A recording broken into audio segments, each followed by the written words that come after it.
Bienvenidos adictos a la literatura una semana más. En esta ocasión toca la última parte de los artículos sobre los héroes de la literatura. Después de hablar de los distintos tipos de héroes y de dedicar un vídeo artículo completo a la figura del antihéroe, nos faltaba la tercera parte de esta auténtica trilogía heroica, el viaje del héroe. En esta ocasión se trata de un tema muy especial porque no solo vamos a descubrir la estructura clásica a la que se ajustan la mayoría de las grandes historias literarias de todos los tiempos, sino que además también comprobaremos que se puede aplicar incluso a etapas de nuestra propia vida. Pero antes de meternos en harina, quiero recordaros que aún estoy recibiendo vuestro relato, ya sabéis, con un máximo de 1000 palabras y temática libre.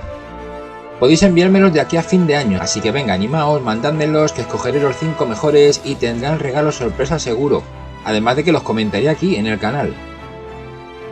Y ahora sí, empecemos el viaje del héroe.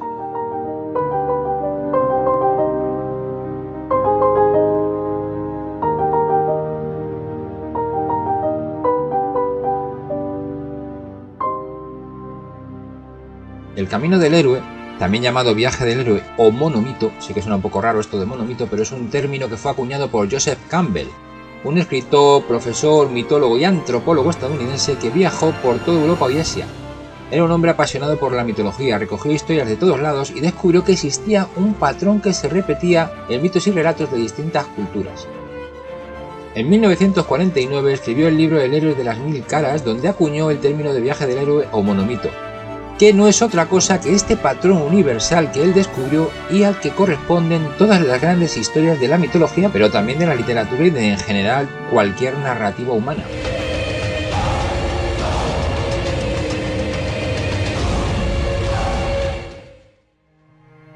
Pero ya sabéis que aquí en este canal lo interesante es saber en qué consiste una cosa, pero también cómo aplicarla, así que hablaremos del viaje del héroe descubierto por Campbell y también veremos cómo aplicarlo a nuestras propias obras literarias. Para conseguirlo, lo mejor es analizar este viaje, que normalmente se considera dividido en 12 etapas que tenemos que ver en detalle, así que vayamos etapa a etapa. Etapa 1. El mundo ordinario. Es la etapa inicial del relato, en la que se presenta al héroe como una persona ordinaria e inmensa en su vida habitual. Esta etapa sirve para identificar al lector con el personaje y crear empatía con él. En algunos relatos se realiza esta presentación mediante una descripción del personaje y su vida. Aunque también, si el relato es de aventuras, puede funcionar presentar al héroe inmerso en una escena de acción. Es el caso de películas como Indiana Jones, en la que presentan al personaje terminando una última aventura.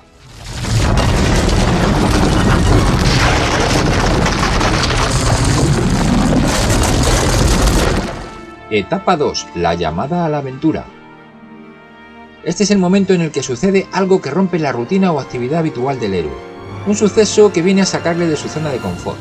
En algunas ocasiones este cambio puede llegar de la mano de un mensajero, un personaje que se suele denominar el heraldo. Pero también puede producirse como una llamada interna, una necesidad del héroe que siente que debe afrontar un cambio inminente interior que se vislumbra en el horizonte.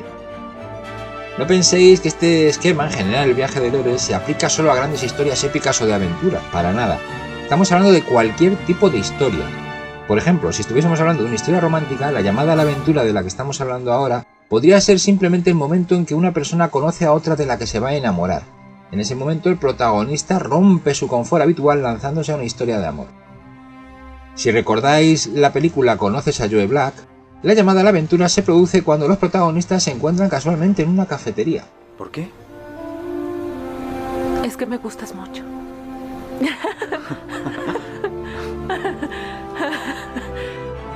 Etapa 3. Rechazo de la llamada. En esta etapa el héroe duda e incluso rechaza en un primer momento la llamada a la aventura.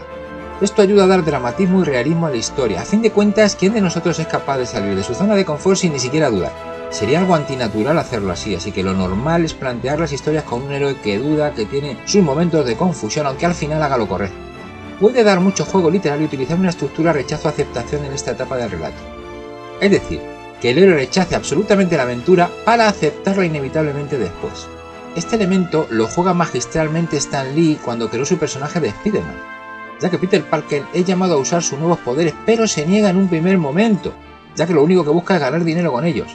El resultado es que deja escapar a un ladrón que al final produce la muerte de su tío Ben, lo que a su vez le lleva a convertirse irremediablemente en un justiciero enmascarado. ¿Qué ha pasado? Le robaron el coche y le dispararon. Hemos llamado a una ambulancia. Está en camino. Apártense. Tío, ven. Etapa 4. Encuentro con el mentor. Esta etapa se corresponde con el momento en que, aunque nuestro protagonista ha iniciado la aventura, aún duda. Es el momento en el que se encuentra con un personaje que le guía y le ayuda a afrontar esta de forma definitiva. Se trata de una figura catalizadora que despeja todas las dudas que le pueda quedar al héroe y que suele denominarse genéricamente el mentor. Normalmente se trata de un personaje experimentado que ya ha pasado por las mismas aventuras que va a afrontar el héroe o por otras similares. El mentor ofrecerá consejos, herramientas o incluso poderes que le serán de utilidad al héroe en el mundo especial al que se va a enfrentar. Los mentores convencen definitivamente al héroe de emprender la aventura y favorecen su buen desarrollo. El mentor puede continuar luego acompañando al héroe durante el resto de la aventura o desaparecer. Eso ya depende de cada escritor. Un ejemplo perfecto de mentor es Gandalf en El Señor de los Anillos de J.R.R. Tolkien, un mago que ofrece su ayuda y consejo a Frodo para que éste inicie su camino a Rivendell para poner el anillo a salvo. Blandiría un poder muy grande y terrible para imaginarlo. Pero no quiero que se quede aquí. No. No se quedará. Etapa 5. Cruce del primer umbral. Tras este nombre tan curioso se esconde el momento en el que el viaje ya se ha iniciado. El héroe se adentra por fin definitivamente fuera del mundo ordinario, cruzando el umbral al llamado mundo especial. Suele ser un momento de confusión donde el héroe puede mostrarse un tanto aturdido, pero en el que también este reconoce que ya no hay vuelta atrás posible. Por ejemplo, en Matrix, este momento se produce cuando Neo toma la pastilla roja que le ofrece Morfeo. Ejerce aquí como el mentor, adentrándose definitivamente en el mundo real que paradójicamente es el mundo especial de su particular viaje del héroe. Si tomas la pastilla azul, fin de la historia. Despertarás en tu cama y creerás lo que quieras creerte. Si tomas la roja, te quedarás en el país de las maravillas. Etapa 6. Pruebas, aliados y enemigos. En esta etapa el héroe, inmerso ya en un mundo nuevo al que debe adaptarse, tiene que pasar por diversas pruebas que irán transformándole poco a poco. Es interesante jugar aquí con el fracaso del héroe en alguna de estas pruebas. Esto ayudará a crear un héroe más creíble y a justificar la introducción de aliados que posteriormente le ayuden. En esta etapa suelen aparecer también los primeros enemigos del héroe. En la novela Dune de Frank Herbert, de la que ya hemos hablado en profundidad en otro videoartículo, Paul Atreides debe enfrentarse en el desierto a diversas pruebas hasta encontrar la ayuda de sus aliados definitivos, los Fremen. La única cosa que siempre he querido que seas. Mi hijo. Etapa 7. Acercamiento a la caverna más profunda. En esta etapa el héroe ya ha madurado. Por fin ha creado nuevas creencias con la experiencia que ha ido adquiriendo en el camino. Y esto le hace decidirse a afrontar por fin su batalla final. Es en el momento en el que el héroe se decide a enfrentar las fuerzas del mal. Son esas conversaciones que se suelen tener en algunos libros justo antes de la batalla, el momento en el que se da ese último paso antes de afrontar esta. En la película de Avengers, Los Vengadores, de Marvel, hay varias escenas de este tipo que preparan al espectador ante las inminentes batallas. Esta tía me mola. Etapa 8. El Calvario. Llega el momento álgido del viaje del héroe, el momento en el que por fin este se enfrenta a su reto mayor, aquel para el que ha estado preparándose durante todo su viaje. Este enfrentamiento final puede ser literal si estamos hablando de historias épicas de acción o metafórico si hablamos de un viaje interior. Se puede tratar también del momento en que nuestro protagonista enfrenta una batalla interior que le cambia para siempre. En la película Gladiator, el momento del Calvario llega justo con el enfrentamiento final entre Máximo y Cómodo.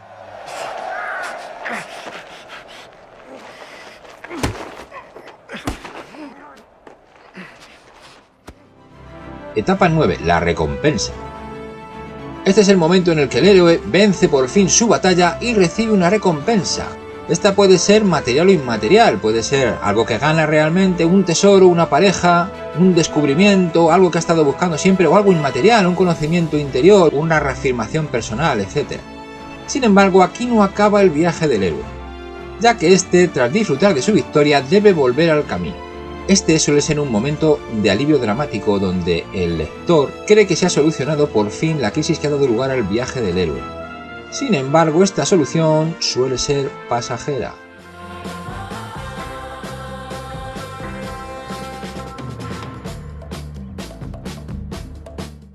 Etapa 10. El camino de vuelta.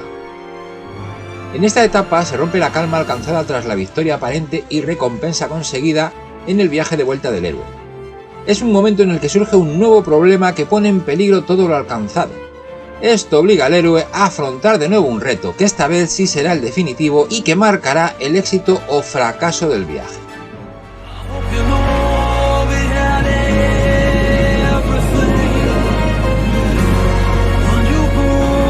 Etapa 11. Resurrección del héroe. Este es el auténtico clímax de la historia, donde el héroe triunfa definitivamente venciendo a sus enemigos y superando sus defectos y sus miedos. Todo esto hace que el héroe sufra una transformación definitiva. Ya no es el personaje que inició el viaje. Es interesante realizar una buena caracterización del héroe para que pueda verse y apreciarse mejor esta transformación que debe de sufrir durante su viaje y que debe ser en este momento el momento de la resurrección del héroe donde quede realmente patente.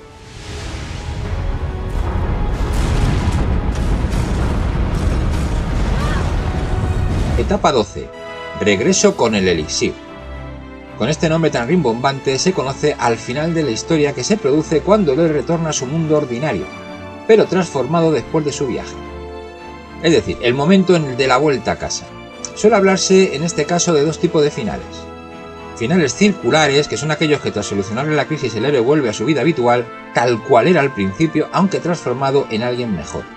Y luego se habla también de finales abiertos, que son finales más ambiguos en los que algunas cuestiones han quedado por el camino sin solución. Esto da pie a futuras continuaciones del viaje. ¿Estás bien? Sí, estoy bien. Muy rico, mamá. Y con esto llegamos al final de la estructura clásica del viaje del héroe del monomito. Es interesante destacar que no todos los escritores comparten no obstante esta visión de Joseph Campbell. De hecho, aunque hemos nombrado la novela Dune de Frank Herbert como ejemplo de historia que sigue el monomito, su trama se ingenió realmente para subvertir este esquema, ya que Frank Herbert estaba convencido de que este esquema no era correcto y era muy crítico con él. Herbert lo explicaba así: el sentido subyacente de la trilogía de Dune es cuidado con los héroes. Es mucho mejor confiar en el propio juicio y en los propios errores.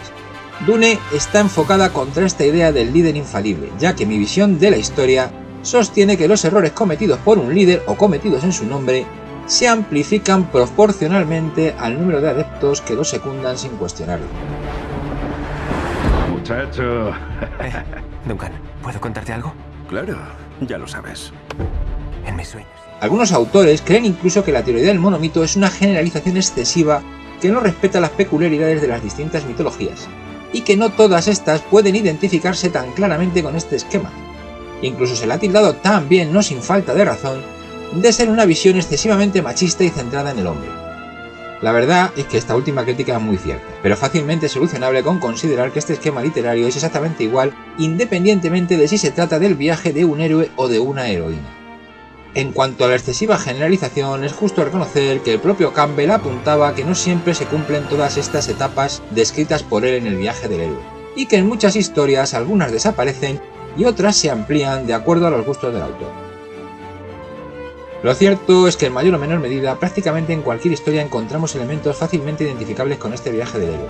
Además, tal y como os comenté al inicio del vídeo artículo, incluso en los problemas y conflictos que afrontamos en nuestra propia vida, aparecen una o varias de estas etapas. Y si no me creéis, es un buen ejercicio que podéis hacer como futuros escritores, el pensar en alguna etapa especialmente conflictiva de vuestra vida. Pensad en ella, analizadla e ir identificando una o varias de las etapas definidas por Campbell. Ya me diréis cómo resulta el experimento, seguramente os ayudará a hacer mejor vuestros futuros relatos. Y hasta aquí el viaje de hoy, acompañando a los héroes. No olvidéis enviarme vuestros relatos al email que aparece en la descripción del vídeo o mediante mis redes sociales o mi web personal. Espero vuestros comentarios y ya sabéis, suscribíos y dad a la campanita para que os lleguen las notificaciones.